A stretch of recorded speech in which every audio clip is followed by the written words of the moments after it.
हाँ तो स्टूडेंट, आप लोग जानते ही होंगे कि डाइजेशन एंड एब्जॉर्प्शन चैप्टर चल रहा है, तो उसमें हमने बक्कल कैविटी वाला जो टॉपिक था उसे ख़त्म कर चुके हैं। ठीक, तो जैसे कि यहाँ का जो आपका ये वाला पार्ट है ये हो गया ख़त्म। अब हम पढ़ेंगे, अब डिस्कस करेंगे ईसोफेगस के बारे में। ठीक, तो ईसोफेगस हम लोग हेडिंग डालते हैं, यहाँ पर ईसोफेगस लिखिए।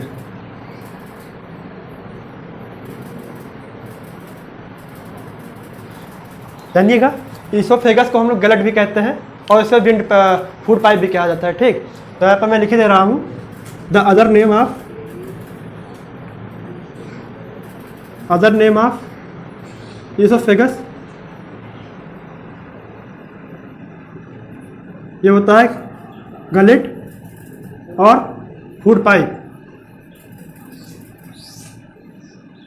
फूड पाइप इसलिए कहा जा रहा है कि इसी में आपका जो फूड आप इंटेक करते हैं इसी द्वारा आपके स्टमक में पहुंचता है। यहाँ पर आप डायग्राम देख रहे होंगे, डायग्राम क्लियर से देख लीजिए। ठीक, तो यहाँ पर इसके आप फिजियोलॉजी के बारे में जानेंगे।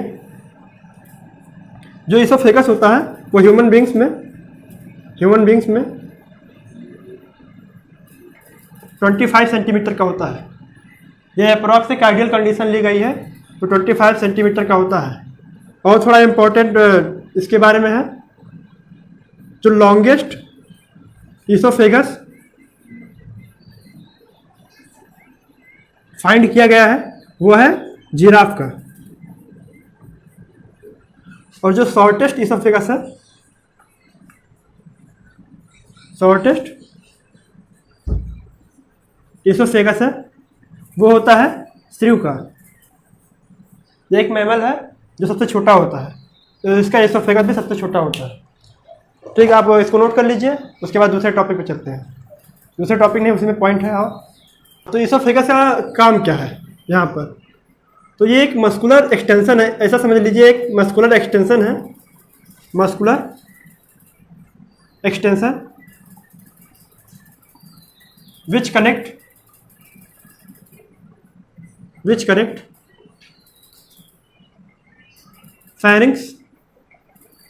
pharynx to stomach.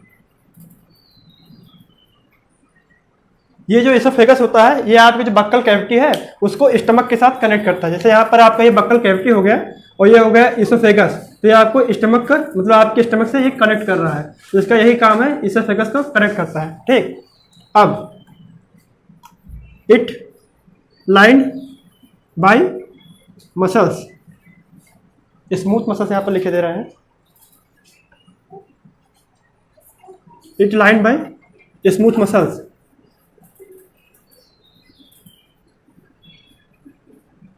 इसका जो ज्यादातर पार्ट होता है ये स्मूथ मसल्स होता है। ठीक, जैसे और ऊपर का जो पार्ट होता है upper part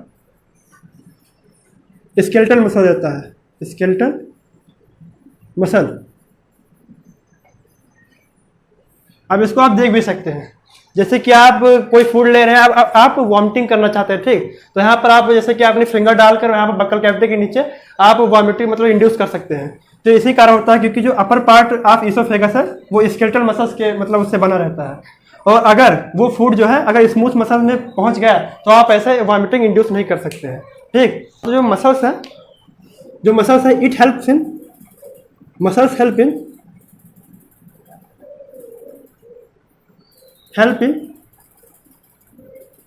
process of intake food. हाँ, तो मतलब आप जब फूड इंटेक कर रहे हैं तो ये जो मसल्स होते हैं ये फूड को मतलब आपके स्टमक तक पहुंचाने में मतलब हेल्प करता है। ठीक, आप कैसे करता है ये देखते हैं, यहाँ पे लिख रहा हूँ, लिखिएगा, द मूवमेंट ऑफ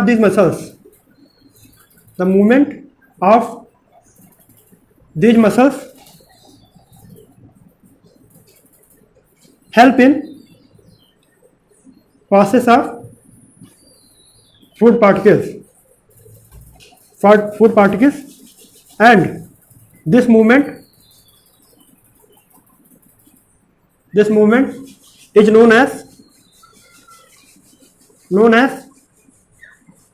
peristalsis।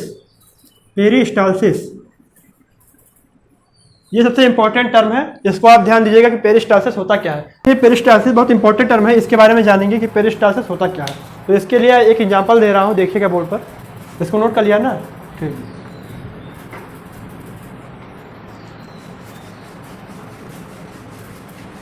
हाँ, तो इसका एग्जाम्पल है एक, जैसे एक अर्थवर्म को आपने देखा होगा, जिसे साइंटिफिक नेम है फेरेटिमा। ठीक, तो अर्थवर्म ऐसे रहता है। अब उसको मूव करने के लिए पहले ये कंट्रैक्ट करता है। ठीक, पहले ये कंट्रैक्ट हुआ अर्थवर्म जो है, ये अर्थवर्म मान लीजिए, अर्थवर्म साइंटिफिक फेरेटिमा। ठीक, तो ये पहले कॉन्ट्रैक्ट हुआ, यहाँ पर लिखे दे रहा हूँ कॉन्ट्रैक्ट, कॉन्ट्रैक्ट हुआ, उसके बाद फिर रिलैक्स हुआ, उसके बाद फिर ये रिलैक्स हुआ और ये यहाँ से यहाँ पहुँच गया। ठीक, तो जो इस तरीके का मूवमेंट है ये पेरिस्टाल्सिस कहते हैं। तो इसको लिख लेंगे, यहाँ पर लिखे दे रहे हैं आपके लिए कि the contraction and relaxation, the contraction and relaxation of oesophagus muscles, oesophagus muscles is called peristalsis। Peristalsis. अब इसके बारे में जानिएगा कि ये जो पेरिस्टाल्सिस होता है ये इतना स्ट्रांग होता है कि अगर आप अपने मतलब फूड इंटेक करते हैं और सर के ऊपर खड़े हो जाए तब भी ये फूड जो है आपके पेट में जाएगा, ये इतना स्ट्रांग होता है। तो यहाँ पे लिखे दे रहा हूँ, इट इज वेरी, यहाँ पे ऐसे लिख दे, this produces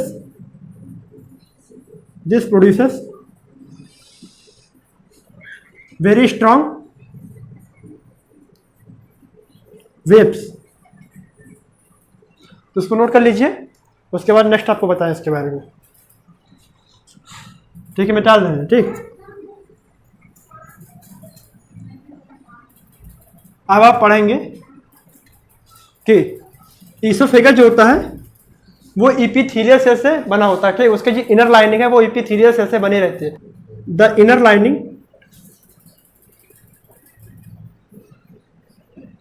lining of oesophagus lined by epithelial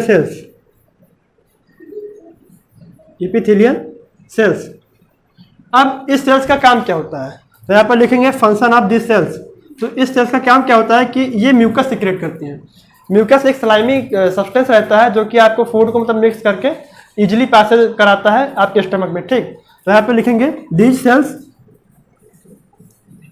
sales secrete mucus, और म्यूकस ब्रैकेट में लिखे दे रहे हैं स्लाइमी सब्सटेंस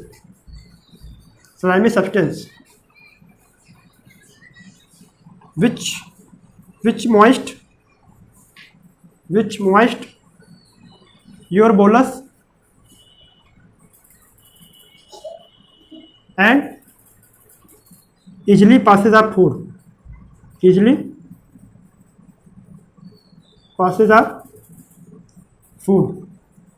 यहाँ पर बोलस क्या होता है, जैसे आपने फूड इंटेक किया और वो सलाइवरी मतलब जो सलाइवा होता है उसके साथ मिक्स हो गया, तो वो जो पूरा बनेगा मतलब आपका फूड पार्ट की, वो कहलाता है बोलस।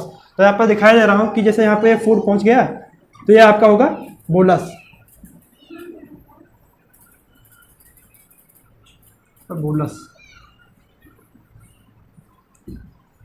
ठीक, तो आप जानेंगे इसोफेगस की लोकेशन क्या है। तो यहाँ पर लिखेंगे location of oesophagus,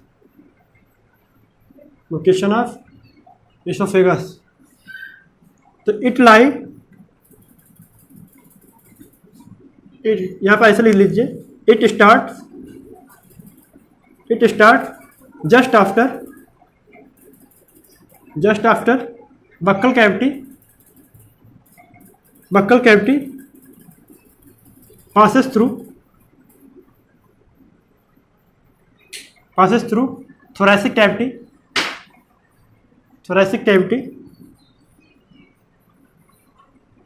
and diaphragm and connect the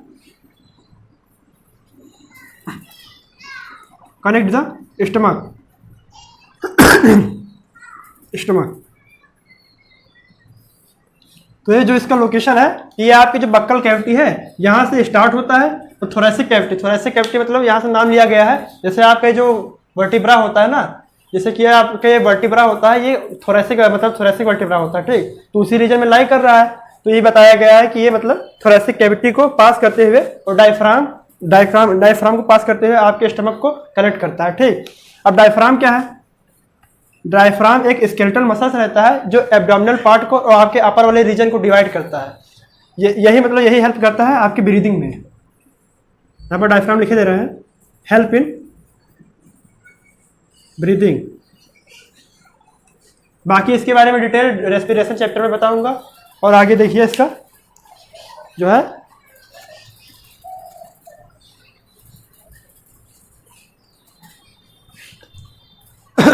हाँ, तो इसके बारे में एक एक्स्ट्रा पॉइंट और नोट कीजिएगा कि यहाँ पर जो इसोफेगस में कोई डाइजेस्टिव ग्लैंड नहीं होती है, यानी ये जो इसोफेगस है कोई एंजाइम नहीं बनाता है जो कि डाइजेशन में हेल्प हो। ये केवल कनेक्ट करता है और फूड को मतलब बक्कल कैविटी से डायरेक्ट स्टमक में पहुँचाता है, ठीक। तो यहाँ पर लिख लीजिए कि इसोफेगस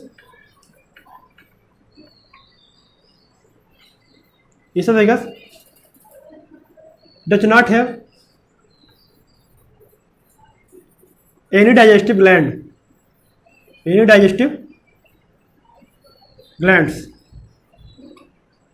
अगर डाइजेस्टिव ग्लैंड नहीं है तो इसमें एंजाइम प्रोडक्शन नहीं होगा। तो यहाँ पे लिखे दे रहे हैं नो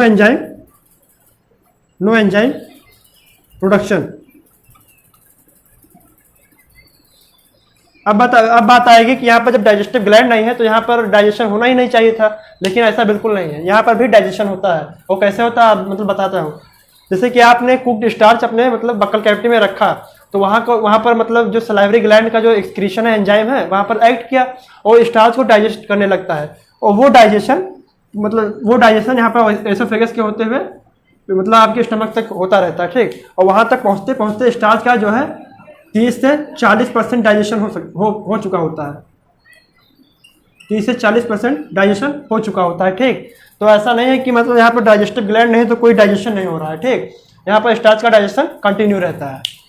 तो इसोफेगस में इतना ही। आप पढ़ेंगे स्टमक। इसोफेगस हमको लगता है मतलब समझ में आ गया होगा। अब हम पढ़ेंगे नेक्स्ट स्ट्रक्चर स्टमक।